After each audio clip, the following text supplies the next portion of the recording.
Welcome to the Mrs. Our Relevant Daily Draft Podcast. This is our Friday crew, Anthony, Durst, Bill, and then special guest Mark. Mark, this is your first Draft Professor podcast. How are you doing from the West Coast? I'm doing pretty good, man. Doing pretty good. Just excited to be on and talk the draft a little bit. It was kind of my first time diving into these quarterbacks this week, so definitely kind of have a fresh mind with them. So I definitely can get some different perspective for sure. Yeah. So we have 5 quarterbacks that we are going to be talking about. And while I don't have the list in front of me, let's see if I can remember from all the tweets I put out. Kaidon Salter from Colorado, Miller Moss from Louisville, Jackson Arnold, is that Auburn? Mm-hmm. Yep. Jackson Arnold from Auburn, Sawyer Robertson. Yep. Right, and then Bill, which one am I missing? Haynes King from all the way down in the ATL, Georgia Tech. There we go. So we're going to be going through those 5 quarterbacks. You're going to get 4 distinct opinions, and I already know from the pre-show that the opinions will not be in agreement. So buckle up, grab your favorite beverage, everybody. Enjoy your Friday night. And we are going to kick it off with Kaidon Salter from Colorado. Durst, what do you have on Kaidon Salter? So my first ever tweet on Salter was, if you had told me that Deion Sanders had a son who played quarterback, this is what I thought his playing style might have been like. So unlike his actual son that played quarterback, who didn't seem that athletic, this guy does. Of course, he gets a chance to play for Coach Prime after transferring from Liberty now to Colorado for his 5th and final season. So pretty accomplished over at Liberty, including a couple of years ago having an excellent 2023 season, played in a bowl game against Oregon that year. But dual threat, designed run. His scrambling can turn potential sacks into explosive plays. The threat of the run opens up passing lanes, thrives off RPO and play action concepts. Good arm strength, very good range on deeper throws. And then the ball velocity on sidelines and out seems really good as well. I think he pushes the ball downfield with pretty good accuracy. Salter generally does a good job of avoiding picks, just 6 interceptions in each of the last 2 seasons, but he also had 23 combined fumbles from 2023 to 2024. So while in one instance he's protecting the ball against interceptions, he's fumbling like crazy. I also don't really like his short and intermediate accuracy. Again, I think he's got a pretty good deep ball, but his short and intermediate accuracy I don't think is all that great. Throwing with timing and anticipation, I felt his progressions weren't really up to the level we're kind of looking for. While he's willing to let it loose against single coverage on the sideline, otherwise most of the passes are to wide open receivers. So again, if it's a guy that's one-on-one along the sideline, I think you'll trust the guy to go up and make the play. Especially where we had the guy that ended up transferring to LSU a couple years ago out of Liberty, who was a really good receiver at Liberty. Now, my biggest concern, just kind of listening to a couple of podcasts, is apparently he has not clearly separated himself in a quarterback controversy or competition over at Colorado. I mean, he's a new guy, on the team, just transferred. That's not big of a deal. But the QB competition's against a true freshman. And not only that, but one that recently reclassified. So when he was competing against him this last spring, he was competing against a guy that should have been a junior in high school. So that's got me a little bit concerned that he may not actually win the quarterback competition. Now, that could just be, Coach Prime wanting to make sure everybody feels they've got a chance at this competition. But, it's a highly touted guy that reclassified because he was so good and is skipping his senior year. So my comp for him was Pat White. And then I end up giving him a 3rd or 4th round projection. So Sorry, Mark, new guy. I forgot your name, Marcus, right? Yeah. yeah. So let's hear Mark, what you got do you to think of say Kaidon about. Salter? Yeah, so when it comes to Salter, one thing I noticed off the top was just his athleticism. I think his ability to run with the football. I mean, there's a lot you can do with him. So you can do a lot of the zone reads.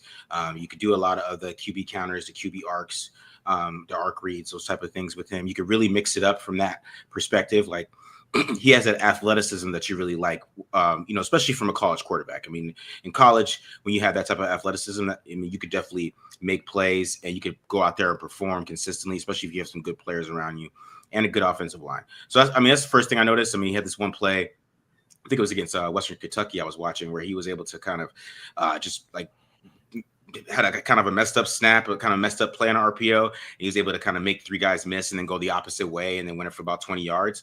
And that's just his natural athleticism. So I think even when, you're talking about practice, probably in practice, he probably won't be the best looking thing, but I think he's more of a kind of a gamer type of guy, just because that athleticism, that natural instinct he has of running the football and when to, run with the football. It's just a natural thing for him at the quarterback position. So when you get to him throwing, though, I think it's a little bit of a different story. I think one thing I noticed is that he does have really good pocket feel. I think when he's facing a lot of rushers coming at him, and they're coming at him from different angles. He does a good job of moving in the pocket. He had this one play, like I said before, I think it was against Western Kentucky again, where he's able to kind of had a guy running wide open, but he had like a free blitzer coming his way. He was able to kind of just, use his hips and just kind of move away from that guy and step up and make a great throw for a touchdown. So I think that's one thing I noticed about him is just the pocket feel. But I will say, just overall, his ability to kind of just throw the football a lot, especially what like Shedeur Sanders did, he's not going to be able to do that at Colorado. Because even if you go back to Liberty, you watch the film. I mean, the West Kentucky game, and then I watched another game against, I forgot who it was against, but I watched another game of him just to see him throw the football more. And it just didn't work out for him. Like one of the games, he's like 16 of 32. His completion percentage isn't very high. So you kind of see that with his accuracy and his placement. Like he had this one play that was an easy kind of sticks route. And instead of, throwing it with timing, he kind of threw it inside. Guy almost came and picked it. And if he just kind of threw it with some better placement, this would have been a good completion. So they didn't want him to throw the ball a lot at Liberty, and you can kind of tell. So he's just not that type of guy, So it's going to be super interesting to see what they do with him in Colorado. So it's not really surprising to me that the true freshman, the number one quarterback in the nation, that guy's coming in behind him, no matter what, how much reps he has, he's still the number one quarterback in the nation. If he's out there just tossing the football around and just looking more like Shedeur, like how they went from the quarterback position, I could see him kind of losing that job and kind of wasting his time moving to Colorado. So I think it's a little bit of that with me. It's can he throw the football enough where you don't have to be a full-on running football team? Because I feel like most of the film I was just fast forwarding.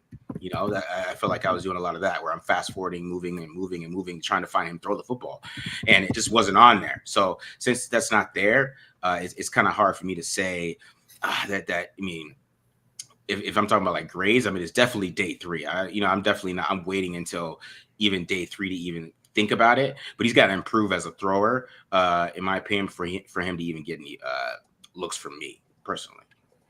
Okay, so Anthony, I know from the pre-show when you watch Kaidon Salter, you decided to start watching offensive tackles. But tell us about Salter, and you will be able to talk about your second favorite offensive tackle on another podcast. Yeah, well, you can see my my tweets if you want to know about my offensive tackle views, but that's not why we're here. So okay, I'll outline my positives. I do think Salter is a really good athlete. I think he runs the RPO style offense very well. He has that ability to make plays outside the pocket with his legs. Also can throw with timing and anticipation on those quick routes. I think he does a good job of all that. A lot of the problems that I have are kind of things we've touched on. 13 fumbles is really problematic for a guy who is going to be a scrambler. I didn't think his arm was that great. I saw a lot of underthrows. I saw throws that were like off his back foot, trying to, put more power behind the throw. I didn't see much in terms of going through progressions, and we kind of touched on it. That's not really the offense. I think his ADOT this past year was like 7 point something, if I'm not mistaken. It was like one of the lowest in college football, if I'm not mistaken. Oh, you know what? No, I take that back. That was somebody else we're going to talk about. So I renege that. But what does concern me, his frame, he's listed at like 6'1", 190, which is not, it's not the end of the world, but it's not an ideal weight for a starting quarterback. Again, especially a guy that's going to scramble. If he takes a big hit, you're going to be a little nervous. I wasn't really impressed. I think he's a very good college quarterback, but in terms of his NFL outlook, I'm not. Yeah, I don't have much positivity about it. And like Durst talked about too, he's not even the starter officially yet. Like he could lose the starting job to a true freshman, and after having just transferred there this offseason, and if that happens, then I definitely don't see any way he makes it to the NFL. All of those factors go into just it's a very wait and see. At this point, if he was in the draft, he's probably a 7th rounder, if not just like a priority free agent for me. Bill. Yeah, so my colleagues here, they pretty much hit everything when it comes to Kaidon Salter. 6'1", 190, like Anthony talked about. It's a very light frame. When his base is set and everything's married to top half and lower half, there's zip on the arm. But there's a lot of off platform throws, a lot of off kilter throws. Very athletic, good sudden burst, good set of wheels.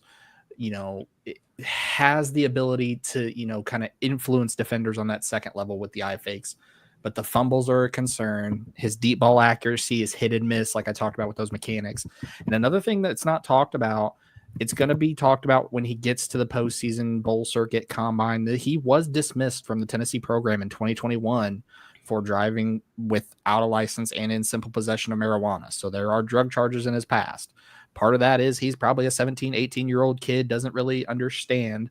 You can chalk it up to immaturity, but it's something he's going to get asked about. So he's got to be able to speak up to that. For me, I've got an early 5th round grade on Salter right now. Reminds me an awful lot of, I'm sorry, Anthony, Jordan Travis, former FSU quarterback, ended up in New York. Unfortunately, didn't last in New York, but kind of that same thing that we saw at Florida State. Good live arm when his mechanics were set, very athletic, but there's not a lot here. And like we talked about, there's no guarantee he's going to be having the starting job. Coach Prime could turn it over to the true freshman, and now he's on the bench. So, Bill, how would you compare him to DTR? I actually thought that DTR was going to be your comp for him, but DTR did pop into my head, and that was one that I thought about. I think he's got when it comes to Salter has a little bit of a better arm than DTR. Actually, flip that. Sorry. DTR has a little bit of a better arm than Salter, but Salter is a better athlete. DTR has mobility, but he doesn't have a set of wheels like Salter does. So if you wanted a better pocket passer version of DTR, Salter would be your guy. Okay. Next quarterback is Miller Moss from Louisville. Mark, you want to kick this one off? Yeah, so I can talk about Miller Moss. So, what I really liked about Miller Moss is early on, especially when you watch him against LSU, you really saw somebody that could, look like maybe he could be a 1st-round guy. There was a lot of buzz after that game just because some of the throws he was making. And I think he has a good arm. I wouldn't say he has a great one. But you do see him make a lot of NFL throws, hitting a lot of dig routes, hitting things over the middle, having some throws with anticipation too. It's a little hit or miss with the anticipation throws, but I definitely saw enough arm talent where you could be like, okay, maybe like 2nd or 1st round. So, I really liked, what he was doing against even Michigan at certain times. I mean, there's some special throws that he was threw against Michigan as well in that game. But, when it comes to Miller Moss, and I think, kind of my issue was it's just a decision making. I think he is kind of just a little bit all over the place there. So you can kind of got to question a little bit how he sees the field and what he's reading, especially when you're playing with Lincoln Riley. I mean, I guess that's me putting a little bit of what Lincoln Riley can do on him. Like, he's going to give you some easy looks, right? He's going to give you the kind of the best looks you can get in college football. I mean, you can talk whether that would work in the NFL or whatever you want to do, but in college football, Lincoln Riley is a wizard, right? So a lot of the looks that he was getting and what he was doing with them, he wasn't able to maximize it. So it's going to be interesting when he goes to Louisville, which is a little bit more of a pro style. That's where Tyler Shook was able to kind of grow his standing because, he played a little bit more of a pro style offense, a lot more pro reads, a lot more pro getting rid of the ball quickly. A lot of those things where you see a little bit of Miller Moss can make that growth to, show he has that talent. Because I think from an arm perspective and even from an accuracy overall perspective, I think he has that ability kind of just to maybe be that second round, third round guy right now. And if you see him have a great year at Louisville and he's like leading them to, having a chance to get in the ACC championship or something like that, and you see some growth from him there, then he might be able to kind of make that move where he, he's getting some of that, definitely some second round buzz, and he can go to the Senior Bowl and have a big week and kind of just build off of that. But I think just, his decision making in an offense that was just built so easy for him has me have some question marks about him overall. So, Bill, Miller Moss. Yeah, so when we talk Miller Moss, this is going to be the guy that I have the highest of the guys we're going to talk about tonight. 6'1", 205, has, probably one of the quickest releases when we talk about quarterbacks of the 30 quarterbacks we're going to talk about this series, and gets that ball out quick. Does show good touch and accuracy on the intermediate parts of the field, especially in that 15 to 25 yard marker. He also progresses through his reads pretty efficiently. When you watch that LSU game, he went through what seemed like 3 to 4 reads in 2.7 seconds. Like, he was lightning quick with them. Does show a good football IQ and trusts his eyes to what he's seeing down the field, especially when you talk about pre-snap adjustments and you talk about protection calls.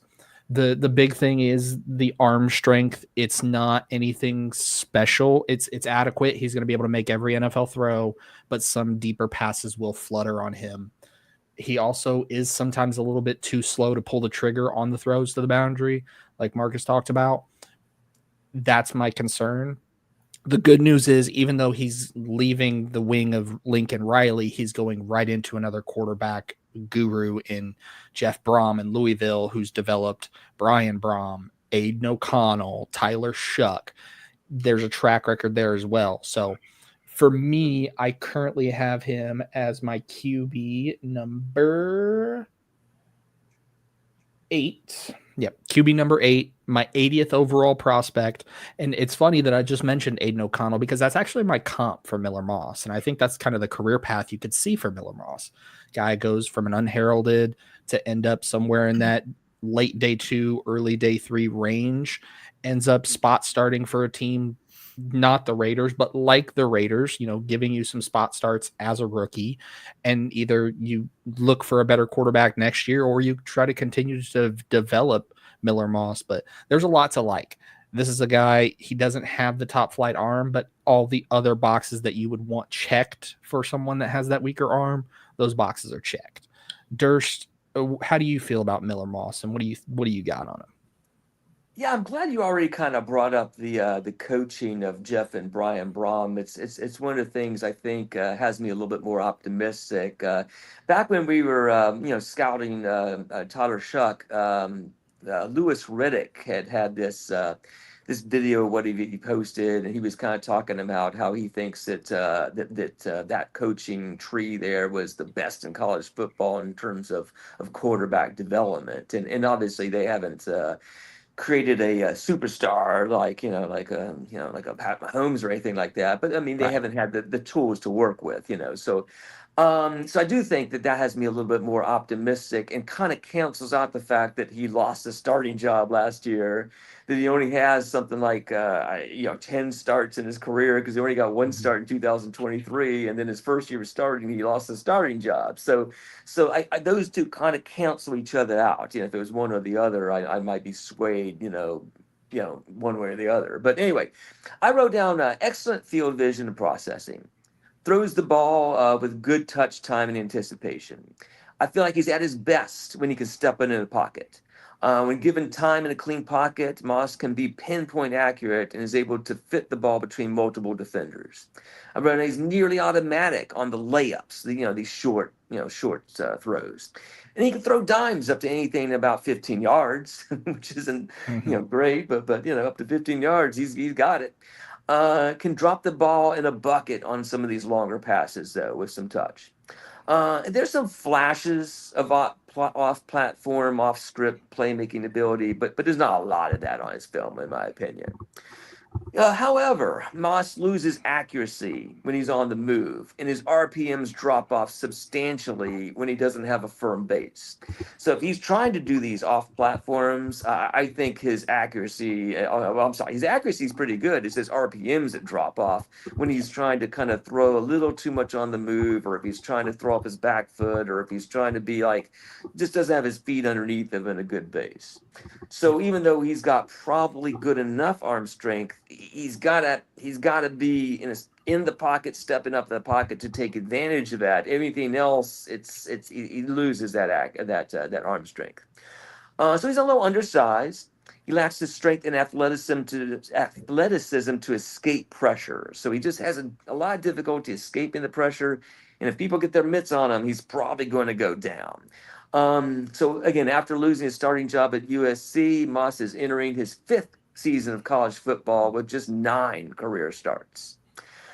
He's the only guy, I actually just realized just now that I didn't put a comp for him. So I have him as a 3rd and 4th round fringe top 100 guy, and I forgot to do a comp on him. So how close is he to Trent Edwards? As I'm listening, I've only listened to 3 of you. My vision in my head is Trent Edwards. Gotta be a Buffalo guy.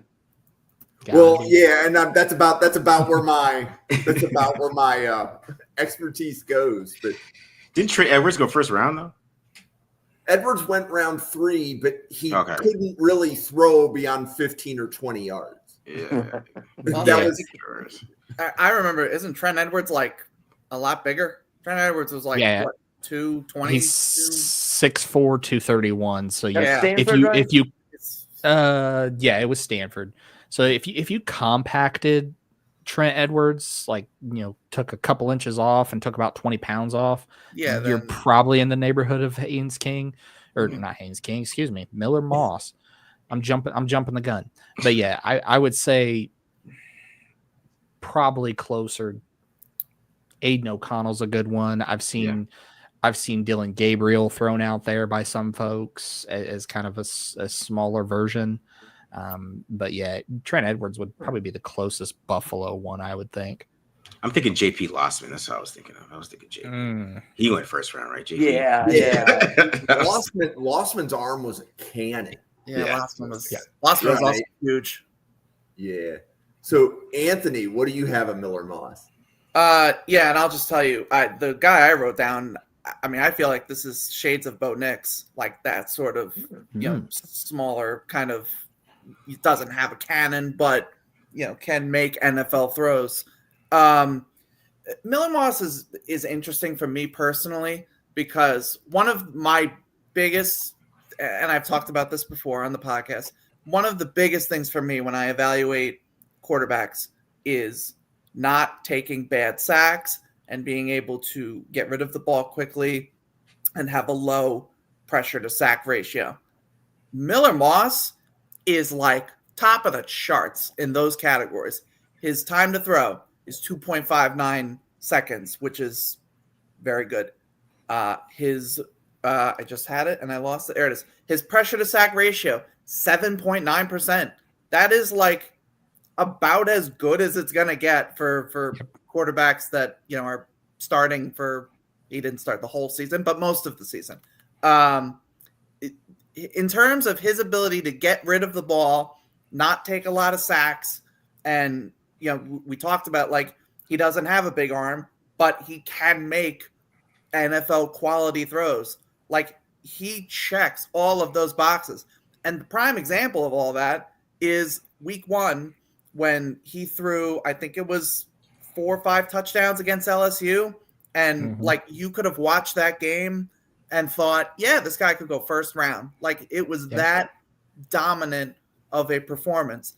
The problem is every game after that never lived up to that hype again. Yeah. Which was not all his fault, I would argue. But point is, like we've said, arm strength's not great. He is not a high-end athlete by any means. He is a pocket passer through and through. That's going to be how he makes it in the NFL when he gets there. Like I said, he reminds me of Bo Nix. To me, right now, he's like a borderline day 2 kind of guy. You need to just see the consistency. We've already talked about, he's going to Louisville. He's going to be working with the Brahms, who have done a great job with quarterbacks over the years. I might honestly argue that Miller Moss, for his flaws, might be the best quarterback that Louisville's actually had in the past couple seasons. I mean, that, or at least that the Brahms have worked with. Probably since Lamar, honestly. He's definitely not Lamar, but I think he's probably better right now than I would have said Shuck was this time last year. I think he's better than like Aiden O'Connell was at Purdue. So I actually think like there is a world where Miller Moss can sort of replicate that success that he had early on at USC and, have a good season at Louisville. They also have, I don't think we talked about, like they have pretty decent weapons. It's nothing like amazing, but there's good receivers. Isaac Brown is one of the best running backs that we're probably going to be talking about a lot next year for the 2027 draft. But they've got some offensive weapons. They're a good team. If he's competitive in the ACC, again, like I could see him playing his way up to being one of the top QBs. But right now, like I said, borderline day 2 is probably where I'd have him. And I want to emphasize, so Anthony, one of the stats that you shared, you said 2.59 seconds was the average time to throw, right? Yep. So just a reminder to everybody that Caleb Williams went number 1 overall, and his average time to throw was like 3.5 seconds. Mm-hmm. Right. So if you're a college quarterback and you're at like 2.59, your mental processing is quite good, because I think in the NFL, you actually want that to be like 2.3 or 2.4, I believe, right? That's about 2.59's probably, you want the average to be somewhere between 2.6 and 2.7. Yeah, so he's probably ahead of the curve in the NFL, but probably NFL average. And I will put the caveat on the time to throw stat. Like the 2.59 is good, but as we also kind of talked about, part of that is because the offense is, quick throws, get the ball out. You don't really need to think about it. Obviously, he is able to navigate the pocket and make throws go through progressions, that kind of thing. But the Lincoln Riley offense is get the ball out to your playmakers and let them go to work. So that does influence the time to throw and make it lower. Yeah. But I do think, again, like the pressure to sack ratio is kind of the number that like shows that he is good at not holding the ball too long, getting rid of the ball, and being able to be effective relatively quickly. Yeah, I would make this case, though. I think with Lincoln Riley's offense, I mean, most of the quarterbacks that he's had, they hold the ball a long time. Yeah, Kyler Murray, Caleb Williams, even Spencer Rattler before that. So that might be a little bit of the issue why he had problems over there a little bit. Mm-hmm. So that's why he might be a better fit with Braum as well, because he is that type of quarterback. Okay, we ready for Haynes King? Let's do it. Bill, go for it. All right. So when we talk Haynes King, this is a guy you're looking shade under 6'2", probably 6'1" and 7/8, about 210 pounds. This guy has an absolute rocket launcher strapped to his right shoulder. He's got a cannon. Balls are thrown on frozen ropes when everything lines up. When you have him throwing off platform, it gets a little wonky unless you see some sidearm angle releases. Then it seems like he almost can deliver with some power. Also, this is a guy, very electric runner. It would not shock me if we see a 4.55 or a 4.57 from Haynes King in the 40-yard dash. The good news is he can throw well on the move if it's in the intermediate or deep parts of the field. If you ask him to throw short on the move, everything seems to just fall apart. In addition to that, his accuracy is a little spotty in the intermediate parts of the field, even when his base is set. He also does have some issues with reading some complex defensive schemes, especially if there's safety rotations involved, if there's blitzes or stunts from the defensive line. And his mechanics, whenever there's what I like to call junk around him, so pressure on either side, pressure at his feet, he panics and everything just falls apart. He also has a bit of a gunslinger mentality. He has I have an arm, I have a cannon, I will throw it in there, it will work. Sometimes it does, sometimes it doesn't. For me, I have a early round 4 grade on Haynes King right now, kind of in the same mold of like a more compact version of Tyler Thigpen. If we're talking about that, guy, very good arm, very good athlete, not going to fool anyone in the shorter intermediate game.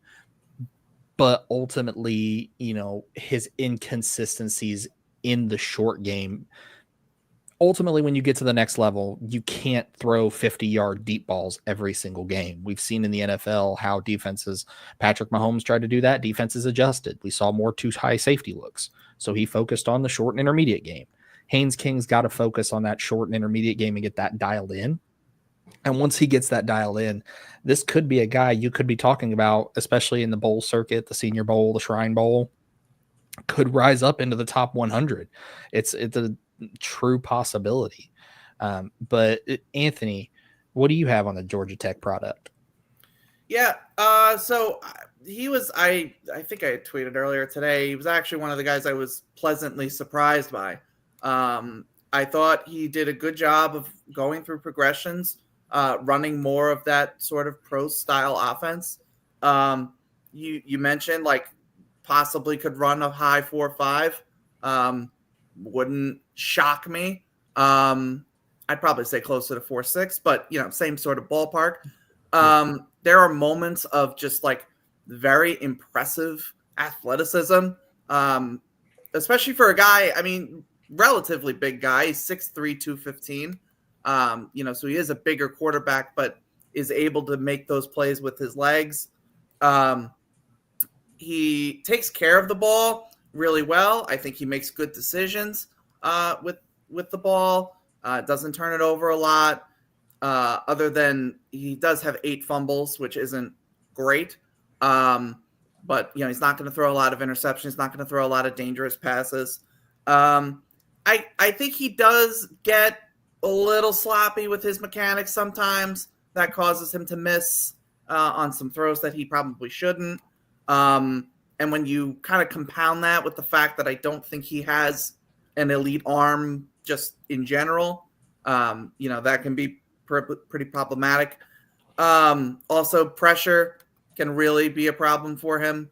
But I think he is going to be one of those guys that you take on day 3 as sort of a, guy that can run the offense, make, simple throws. He's not going to elevate a team to, playoff glory, but, in a pinch can come in and be a competent quality backup for your team.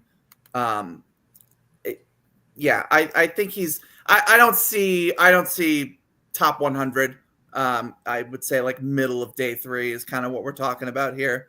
But who knows? I mean, maybe if he gets Georgia Tech to, the playoff, does something magical. He's another guy that's going to have actually some pretty quality weapons around him.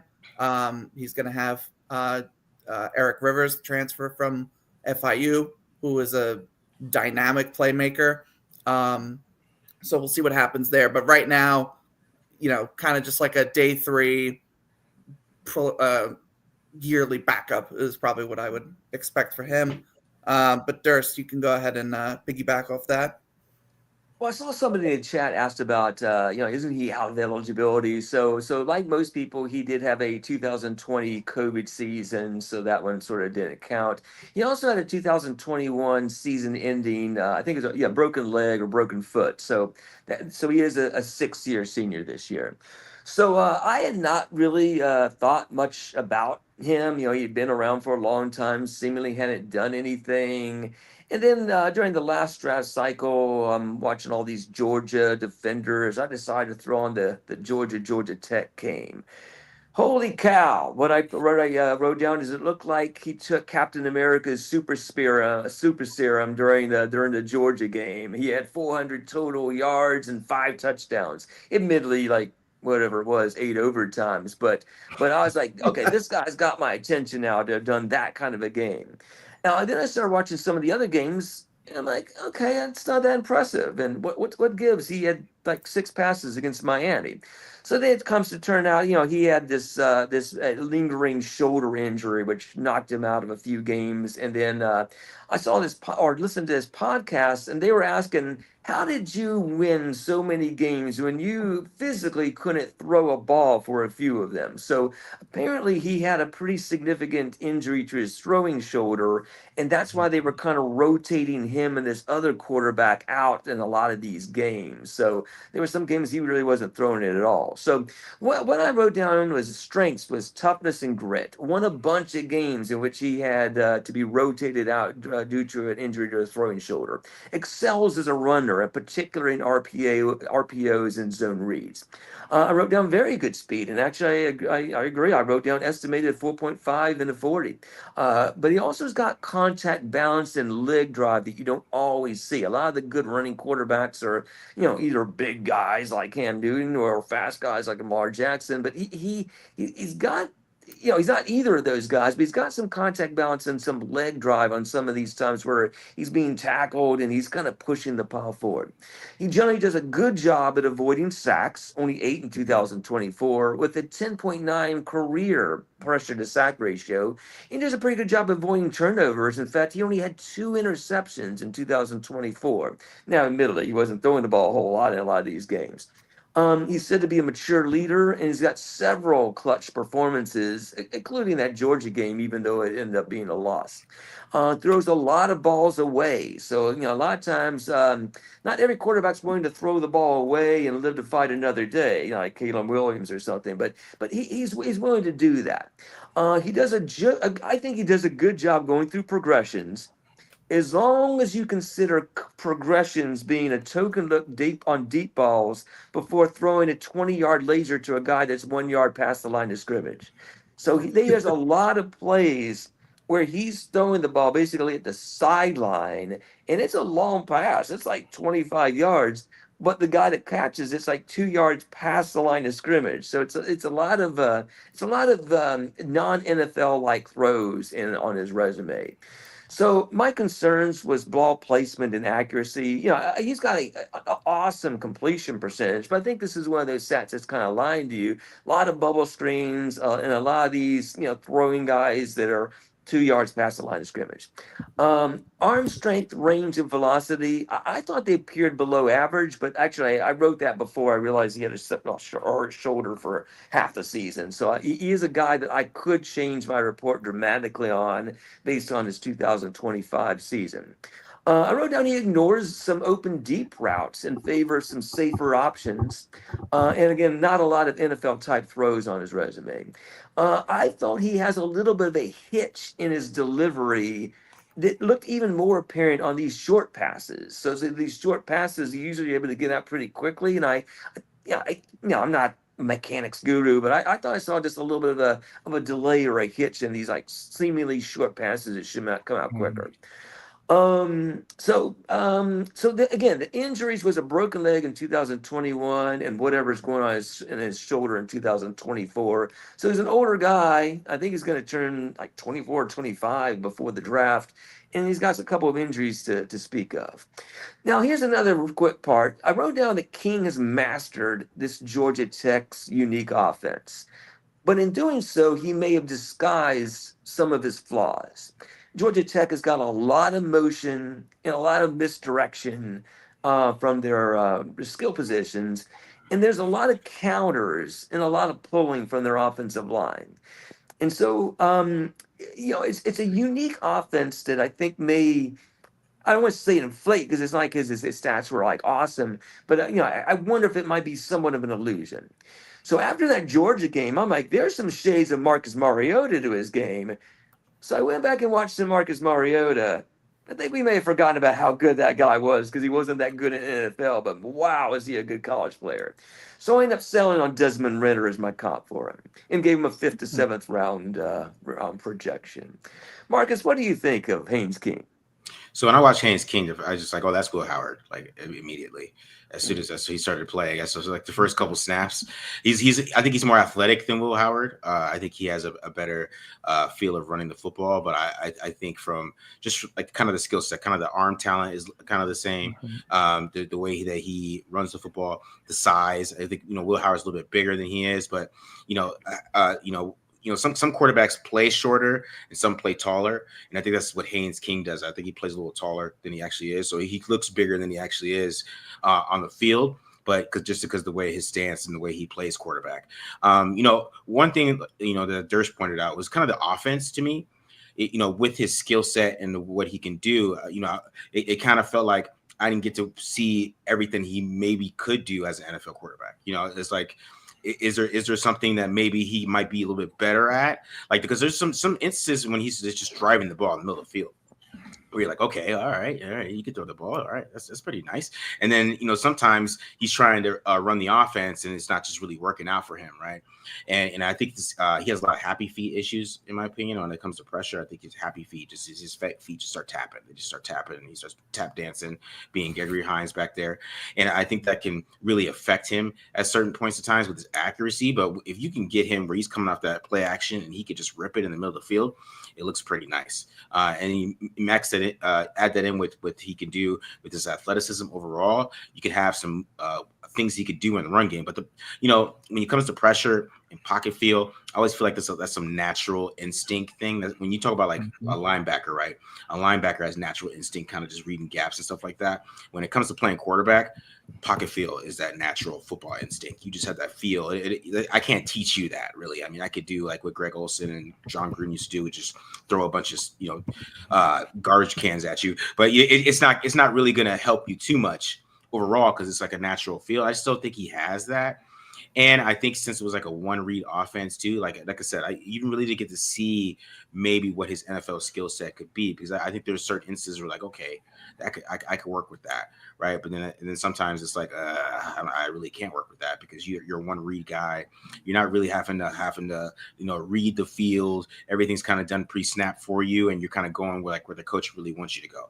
So when you have that type of offense and with that type of skill set, I just, that's the type of guy that I know he's played like 6 years, but, I'd rather him go play with somewhere where he could actually throw the ball that we could just see, that's what happens to a lot of these college guys. It's like, we never get to see what they really can do in some of these offenses. And I feel like at Georgia Tech, they want to run the ball so much and build off the run game. You really don't get to see what he can do. So yeah, that was super interesting about Haynes King, because there are some things to like, and he does have the NFL arm. It's just the offense that he's asked to play in, you're not seeing much of it. And then when you don't have that buzz, it's hard to kind of get back into like that higher, what I would say, like round talk, right? Because there's no buzz around him right now. So it's going to be hard for him in that offense. We're going to just see him as a runner. So unless Georgia Tech opens it up more this year, then, he's definitely a day 3 guy. And the good news is they also went out and they added Eric Rivers from FIU down there as a speedster, kind of like a Marvin Mims type of receiver, to be able to open that up. So that paired with Jamal Haynes in the backfield, who's a very good runner, very good pass catcher. I think they're going to try to open it up more, but I'm with you. I think the offense he's in, it's kind of like, we saw Miller Moss go from USC to Louisville.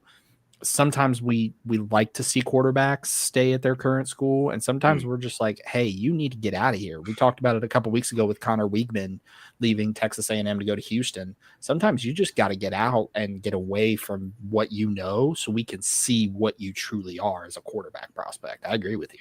Yeah, for sure. Okay, so we've got 2 more quarterbacks to go. Anthony, would you like to discuss Jackson Arnold? Let me rephrase that. Will you discuss Jackson Arnold out of Auburn? Yeah. I almost caught myself there. I will do it. Yeah. Yeah, I'm going to be honest. I'm going to be pretty quick here. So, yeah, Jackson Arnold. So he's transferring from Oklahoma to Auburn. It's actually pretty fitting that Bill was just talking about needing to change scenery to figure out who you are, because that's kind of what Jackson Arnold is about to do. This is a guy, listen, he is a former 5-star prospect. This was a very highly touted quarterback when he was coming out of high school. So you kind of can watch him and you can kind of see that. Like, you see good mechanics. You see moments of good accuracy as a very quick release. Like, he looks like he looks like he should be a really good quarterback, but then, like, in practice, he's just not, in my opinion. He doesn't make, big throws, but like NFL throws into tight windows. You're not really going to see him operate outside the pocket that much. And I will say, as a caveat to all this, the offensive line was not his friend this past year. Did not really do him any favors. But he took 36 sacks. He fumbled the ball 10 times, including a really bad fumble to lose the game against Missouri. It was like 30 seconds left, and he got strip sacked. Bad play that sort of just kind of summed up Oklahoma's entire season. He only has 7 big-time throws, according to PFF. He actually has less big-time throws than his ADOT, which is 7.8. It's just not – just when you look at the numbers and you watch him play, you just don't see a legitimate NFL prospect. And I almost wonder if – because, again, this is a 5-star prospect. You would think the talent's there. I almost wonder if he's just having, like, serious confidence problems, if he hasn't felt comfortable in that Oklahoma offense. I mean, again, I talked about the offensive line was not his friend. If he got rattled and just never recovered as the season went on. He really, because at the beginning of the year, he actually looked pretty good when they were playing these sort of cupcake competition. And then once the SEC schedule came along, he just never performed to the level that Oklahoma, I think, had hoped for. So we'll see what a change of scenery does at Auburn. Auburn, for those who have sort of been doing a lot of summer scouting, will probably realize that Auburn has a lot of NFL talent on their roster. They have the offensive line, guys like Xavier Chaplin and Connor Lew. They have Eric Singleton, who just transferred from Georgia Tech. He played with Haynes King last year, and now he's going to play with Jackson Arnold this year at Auburn. They have really good guys on defense as well. So Auburn is, loading up to, try to be competitive in the SEC this year. And for me, the biggest question is going to be the quarterback position and what Jackson Arnold winds up being. If Jackson Arnold delivers on sort of the promise that he's had and had going into last year with Oklahoma, Auburn can be really good, and he could be really good, and we could be talking about him in a very different light come January. But at this point, and I will say too, he's a true junior. So I could certainly see the world where he just doesn't even declare and what takes that extra year of developing, of staying in the same system and refining his game. Because right now I just don't see it, and I don't even think he sees it. So, but I'll throw it over to you, Marcus, if you want to elaborate more on Jackson Arnold. I would say Jackson Arnold is like a pretty girl with a bad personality. I mean, it's basically what he is. I mean, like you just look at him like, oh, hey, man, this should be pretty damn good, and then you watch him play, and he just really isn't a good quarterback. It's really hard for me to say what he does well.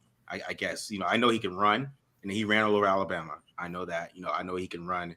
He's got some great athleticism. He's got the size. He's got the look. He's that type of guy, and you can see why he was a 5-star recruit. Because I bet in high school he was dominating, just running all over everybody. He's that really fast guy.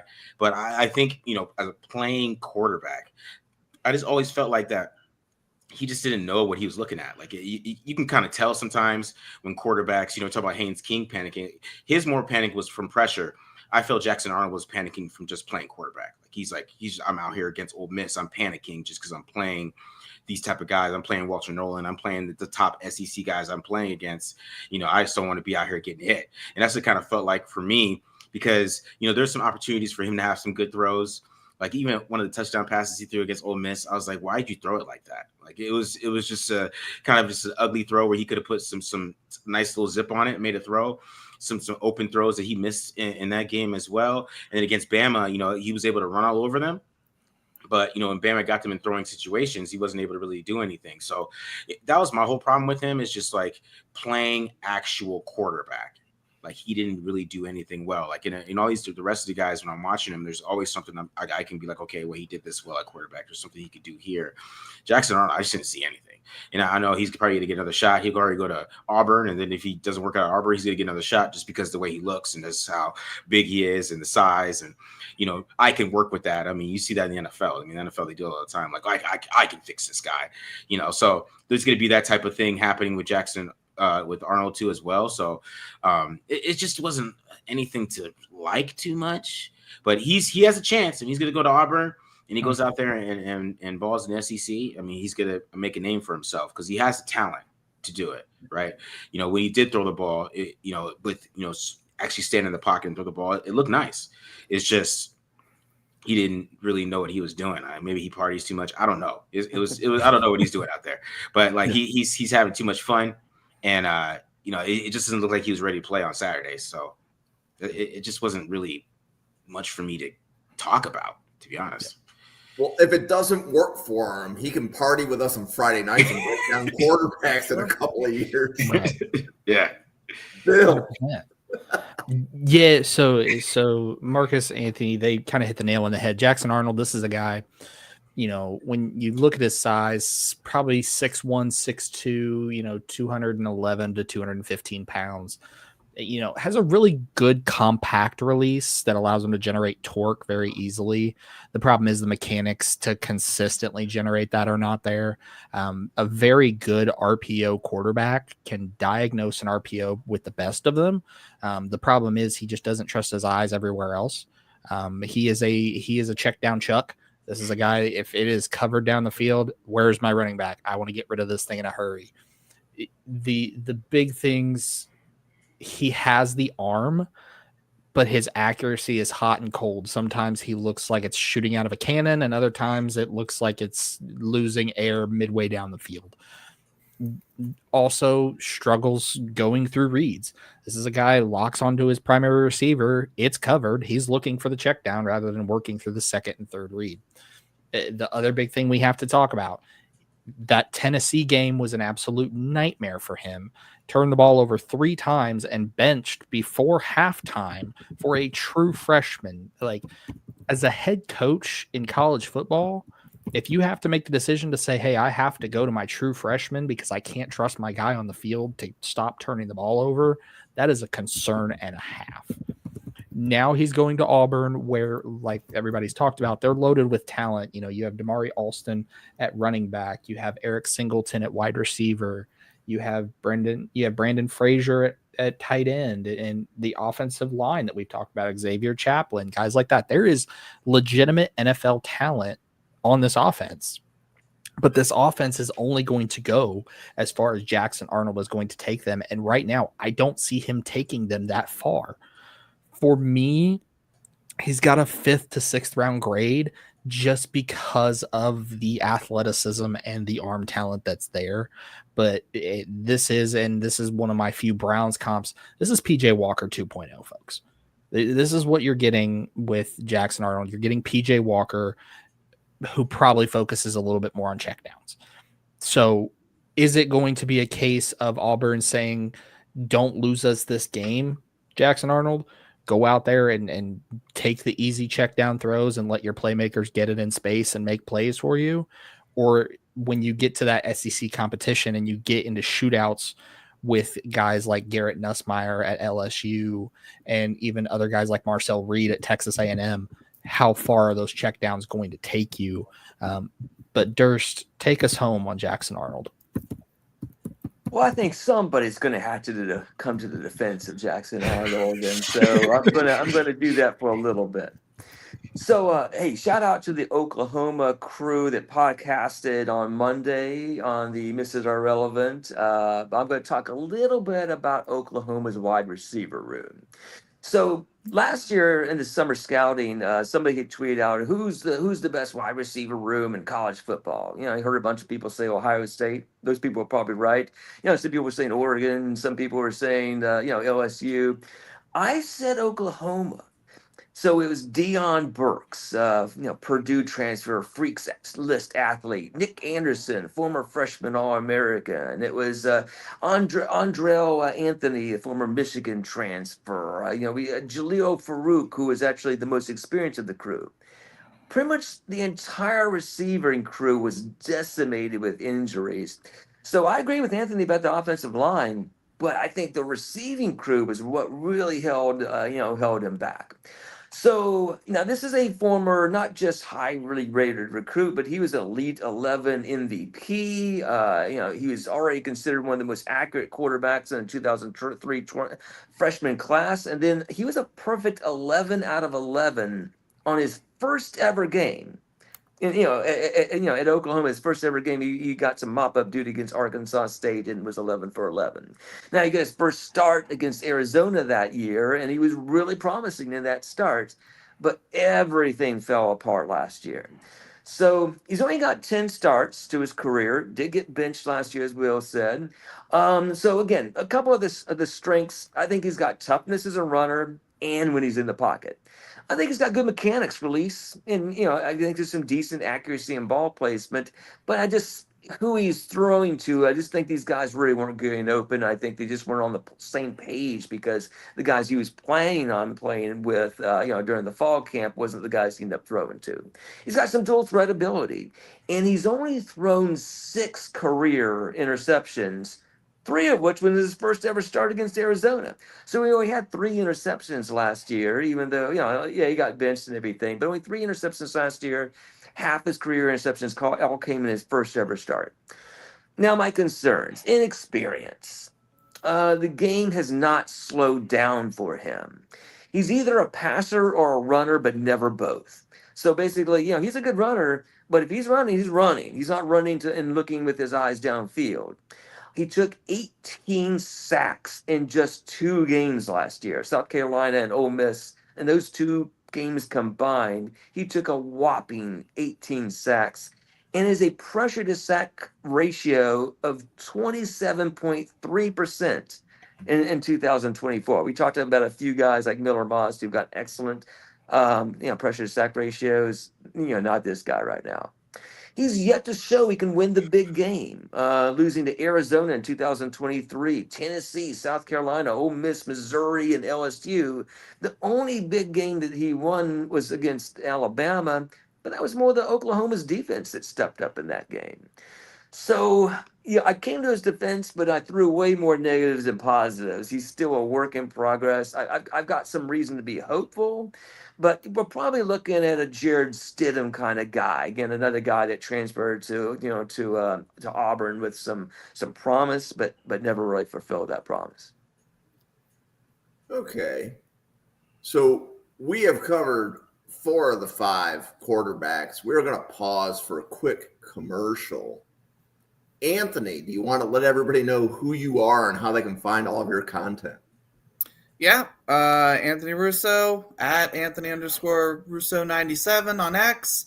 I've been posting a lot of clips of just players that I like. My top 100 big board should be out in the next couple weeks, and I'm sure everyone's going to agree with it, and there's going to be no issues, and everyone's going to love it. So, but yeah, definitely follow me there for all the draft content that you could possibly want.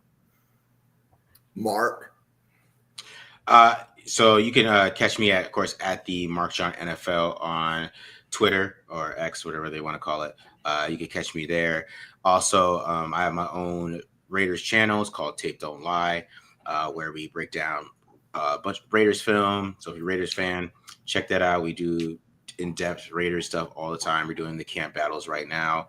Also, we do the draft really heavy. My co-host, Matt Holder, he also does defensive line for Bleacher Report. So we do draft heavy during the off season. So if you're a draft fan, we go over we did at least 100 guys, probably more than that this off season. And we do those live reactions for the draft. So if you're a big draft fan, you can follow Tape Don't Lie. We go as soon as the season ends. Me and Matt are at the Senior Bowl. We're at the Combine covering stuff, going over all the film. So we are in depth with that. So check that out. And so follow Tape Don't Lie on YouTube. It's also on TikTok. You like TikTok? Go to Tape Don't Lie on TikTok as well. And that's where you can find me. Cool. Bill? Yes, you can find all of my content all over the internet, mainly at X at Spark Scouting, also on TikTok, Instagram, Threads, and Substack. Just search Spark Scouting and I'll pop up. Also a writer and analyst for the Right Way Sports Network. That's TWSN.net. Cover NFL draft, and college football. Dropped my way too early top 25 earlier today. One of the few folks that's crazy enough to have an NFL draft board that's 430 names deep, graded, sorted, and comped as the reigning comp king, as I'm also known. You can also catch me here at the Mrs. Irrelevant Daily Draft Podcast on different nights, Wednesdays, Fridays. If you see me here, please don't tune away. I promise we'll have some fun. If you want to tune away, I'll leave and come back, and then you can come back and watch the show. But yeah, Durst, where can the people find all of your lovely content? Yeah, I'm Durst NFL Draft on Twitter/X. Having a blast this summer covering quarterbacks on Friday on the Mrs. Irrelevant podcast. And then on Tuesdays, we usually take one college team. This last week or earlier this week was Alabama. So if you want, we discuss about 20 of the Alabama prospects in some pretty good depth on Tuesday. So make sure you catch that episode as well. Yeah, so thank you everybody for watching. So Ryan Sparks, it's good to see you here. JT Olson, another draft professor, good to see you here. Owen, another draft professor, good to see you guys here on Friday night. So you can follow the channel at NFL Draft Fanatic. No, I am Fanatic. Same on X as it is on YouTube. You can also catch Mrs. Irrelevant on Spotify. So if you're a sicko like me, I'm here every night live, and then I listen to the podcast again on my drive into work. So if you need draft content, we are here every day. So starting next week, we are breaking down a different college team Monday through Thursday. Now I have to remember which team. So I believe it's LSU on Monday, Arizona State on Tuesday, Michigan on Wednesday, Miami on Thursday. Bingo. We are back again on Friday next week with more quarterbacks, and the quarterbacks are getting better. So at this point, we have covered 20 of the 29 quarterbacks. We have 9 left, technically 10 because we still have Sawyer Robertson tonight. Yeah. The best thank you can give is to hit subscribe on YouTube, please and thank you. The channel is growing. Draft Professor has 22 people like Anthony, Durst, and Bill that show up once a week and help us put out daily content. And then we do have a couple of sickos like Bill, Anthony, and Durst that actually show up twice a week. Makes it a little bit easier in the summer. But we're here literally every day, 7 days a week. We are pumping out draft content, and we have our first Sunday show this week. Jack Brentnall from across the Atlantic Ocean is going to be guest appearing. So we are hitting all parts of the globe. We got Mark, you're from the West Coast, right, Mark? Yes, I am. Huh? Yeah. So we got coast to coast. We're going across the oceans. We are worldwide. We are worldwide live. It's not even the Scorpions Worldwide Live CD that's behind me. But that being said, we have one more quarterback to go. Ryan Sparks. We saved the best for last. Mark, you want to kick off? Sawyer Robertson from Baylor. All right, so Sawyer Robertson, he's kind of frustrating for me because when I started off the Baylor game, I was like, oh wow, okay, just he has some talent. Like that kid is talented. He has size. I think he's listed at 6'4", 220 pounds on PFF. He has a cannon. He can make throws from different angles. He throws a great back shoulder. Has a great deep ball. But what's wrong with him? Because he has this one play against Colorado where he just kind of took it to the house. Broke 3 tackles, and you're like, okay, like what's wrong with this guy? And I was like halfway through this game, and then against Kansas he was basically almost flawless because it's a totally different team to play against, but. What's wrong? What the issue I have with him is just mechanics. It's his mechanics are like all over the place. Like sometimes he's throwing like the ball like directly over his head like this. Sometimes his feet aren't set at all. And I think he has a little bit of confidence issues with his arm where he thinks he could just do anything. Because he does have a big arm. Like he can make any throw of the field.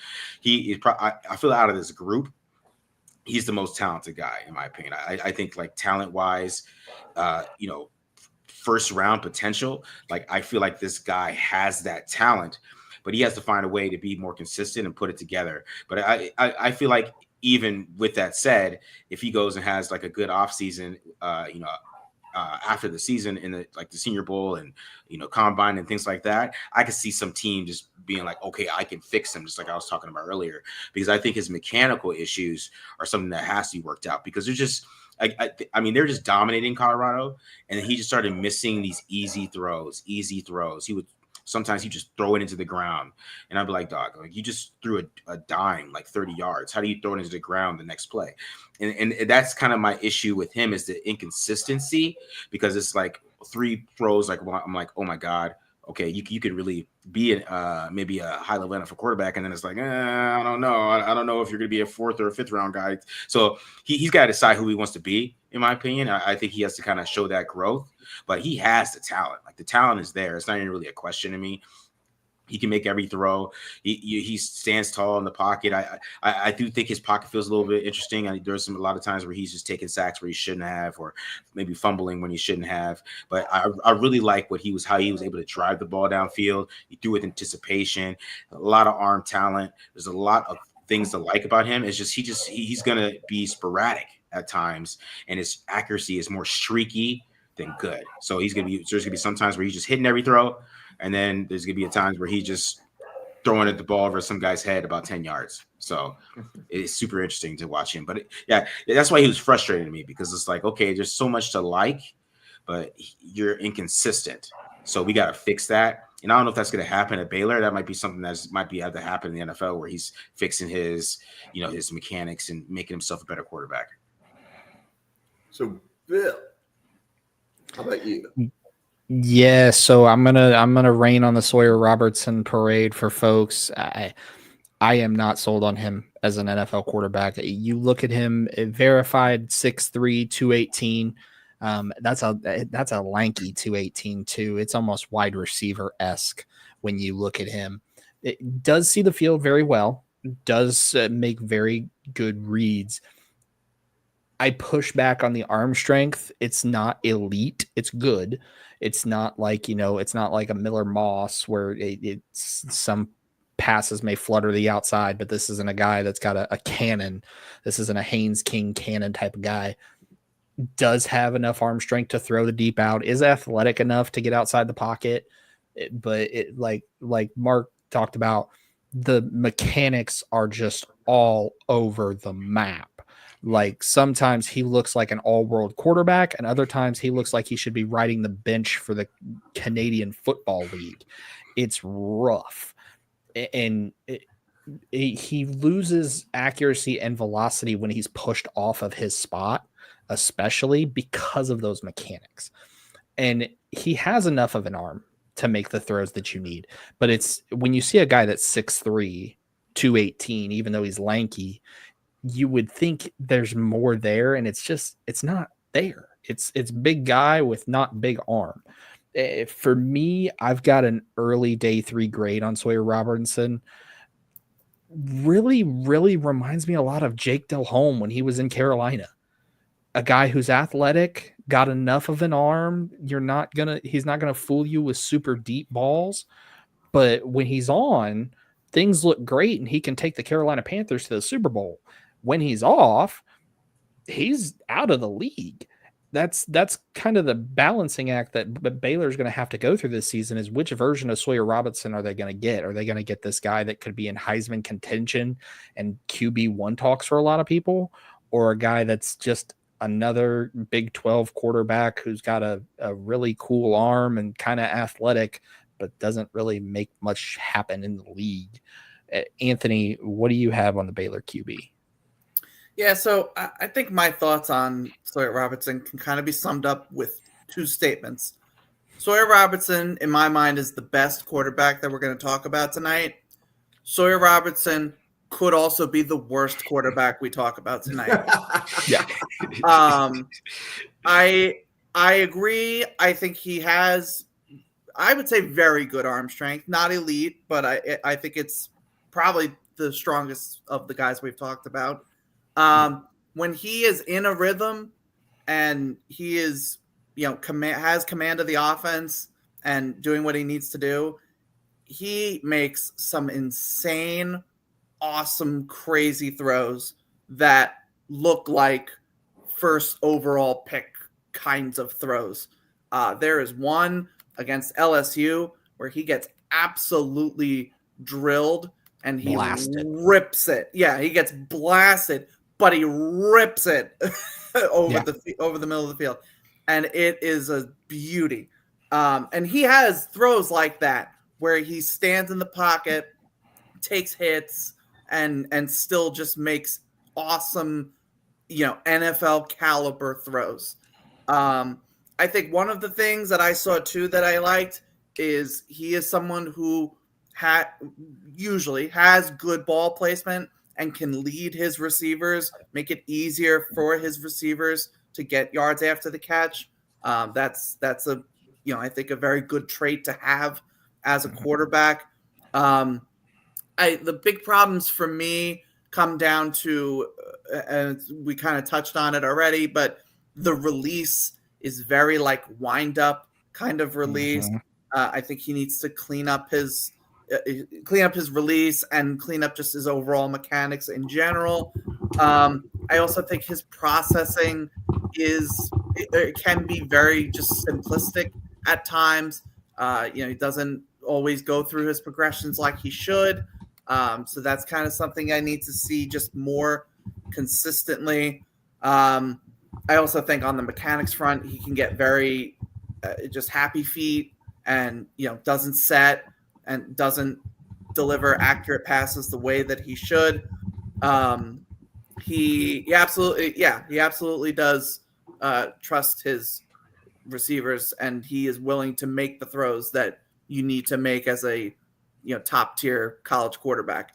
And we'll see what his supporting cast is like this year in a Big 12 conference that's getting better by the year at this point. As I said in the beginning, Can I see the world where Sawyer Robertson is contending for QB1? Yeah. Could I also see the world where Sawyer Robertson isn't even getting drafted? Yeah. Like, that's kind of what we're dealing with here. So he's going to be a fascinating watch. I saw an article. I was just kind of Googling Sawyer Robertson as we were sitting here, and I think it was Matt Miller from ESPN said that Sawyer Robertson is what people want Drew Aller to be, which I think is an interesting sort of way to look at that. I don't know if I agree necessarily, but it's an interesting. There's a lot of these sort of big arm, toolsy kind of quarterbacks that also have very glaring flaws in other areas. Drew Aller, Sawyer Robertson, Fernando Mendoza, they have physical gifts, but they need to kind of come along in other. Lenore Sellers, they need to come along in other areas. So Sawyer Robertson fits in that category. Mm-hmm. We kind of just need to see how the season plays out. But Durst, if you want to close us out here on Sawyer. Yeah, I love a lot of the things that you guys all talked about, and so I'll actually kind of pick up on a few of these here. So with Anthony, he wrote down he could be the best, he could be the worst. I actually wrote down a ceiling and floor comp for Sawyer, with my ceiling being Ryan Tannehill, about the same size and got some mobility to him. But I wrote down my floor is Kellen Moore, a guy that spent 5 minutes in the NFL. So that's that's kind of what we're looking at, a guy that I'm not too sure how this next season is going to turn out for him. And is this Kellen Moore the player or Kellen Moore the coach? Oh, I'm sorry, Kellen Mond. Sorry, Kellen Mond, the former Texas A&M Minnesota Viking, Kellen Mond. So again, about the same size. He's got some mobility to him, but he's a guy that spent very little time as a player there. But and then for Mark, you were talking about how inconsistent he was, and that probably explains why prior to this upcoming season, he's never outright won the quarterback job to start the season. He only got 4 starts in 2023. And he didn't start until 2024 until there was a season-ending injury to DeQuan Finn.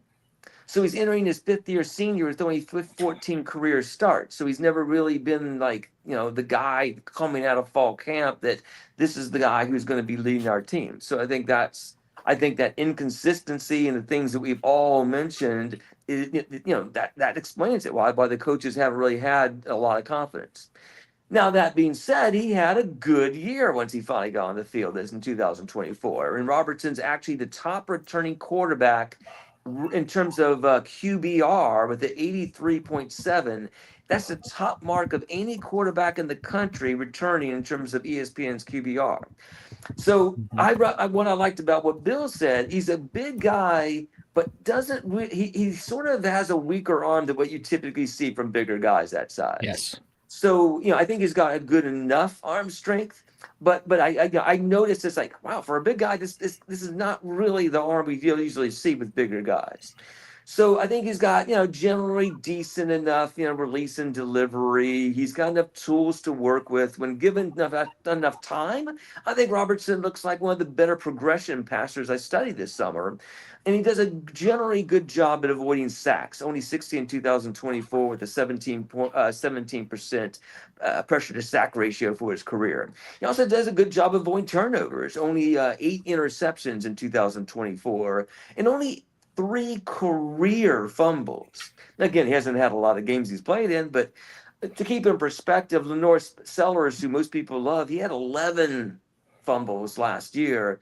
He's this guy's only had 3 in his whole career, and all of his receivers at Baylor, they all seem like fringe draftable to undrafted free agents. So Baylor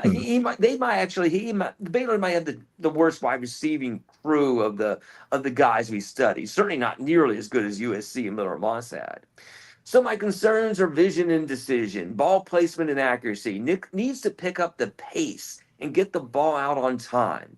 I felt his deeper balls hang in the air too long. Sometimes they feel like they're defying gravity. And while he was mobile, he's got some long runs to him. To me, he appears more of a linear athlete, kind of a long strider, straight line speed, but he's not like a jukey, quick twitch kind of guy. It seemed like there was a lot of checkdowns to his games. So he's got a lot of tools, but yeah, I'm not too sure what to make of this guy. He could be Ryan Tannehill, he could be Kellen Mond. Sorry, not more. Cool. Well, go ahead, Bill. I was going to say, and I'll add one thing too. Even though Durst isn't really sold on him, I think Baylor has a better supporting cast than people give them credit for. You have running back Bryson Washington. You have a good set of wide receivers. Josh Cameron is a guy that I like. He's a top 100 prospect for me. Kind of number 34. Yeah, he's number 34. Yeah. Even though Ryan Sparks hates number 34, I think it stands out because he also does bring special teams versatility too. But I think the ultimate question we have to think is Sawyer going to elevate this talent around him? And with his mechanics and in the current state, I don't know if he can even prop himself up rather than try to elevate folks. There's some really good games where his mechanics are on. And if you want to go watch some of those, a good one would be the bowl game versus LSU. But then there's also some really rough games where it looks rough. The Houston game is one I consistently keep harping back to. But I think this is one of those guys that is either going to be the fastest riser or the fastest faller by the time we get to midpoint of the season. We could be talking about him as, a Heisman level candidate, or, hey, whatever happened to blank being Sawyer Robertson. So interesting story there. So, as I go and I PR the podcast and things like that, that's how I found Mark. I was PRing a different podcast and I stumbled upon some content that Mark had made. And I'm like, hey, do you want to come on a podcast? So Mark, thanks for coming on. No problem.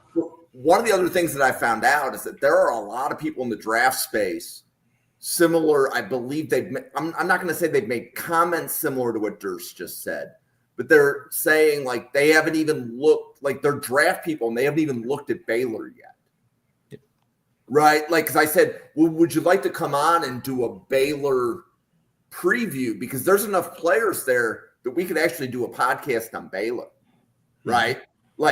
Now, most of those guys are going to be going between 75 and 250, and they're going to be closer to 250 than 75. But there's probably 6 to 8 draftable players there, right?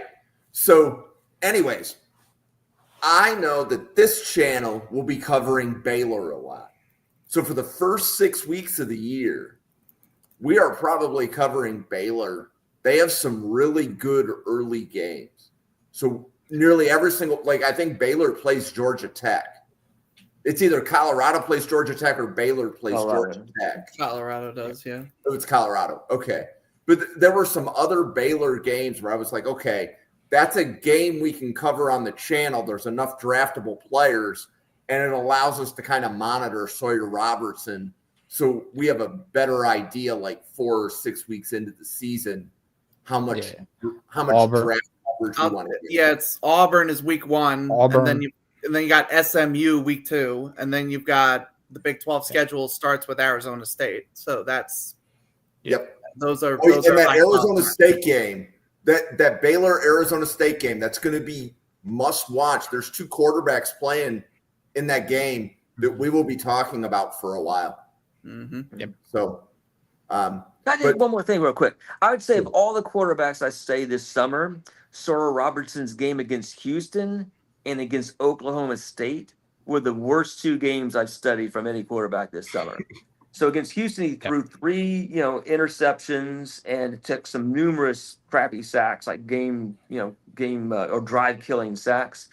And against Oklahoma State, there was about 10 minutes of game time where he threw 3 turnover-worthy plays. I think only of them actually was intercepted, but 2 of them absolutely should have been intercepted. So, those were probably the 3 or 2 worst games I've seen of any of the games we saw. But then I saw some good games, so, so I'm not totally out. But Yeah. Okay. Well, we have been going for almost 90 minutes. I know Mark has another podcast coming up after this. So for Mark, Bill, Durst, Anthony, myself, for the 80 podcasters at the Draft Professor, for the draft professors and the fans that were in the audience, thank you for stopping by. Thank you for being active in the chat. Have a good Friday, everybody, and we'll see you on a podcast again on Sunday. Thanks, everybody. Thanks, everybody.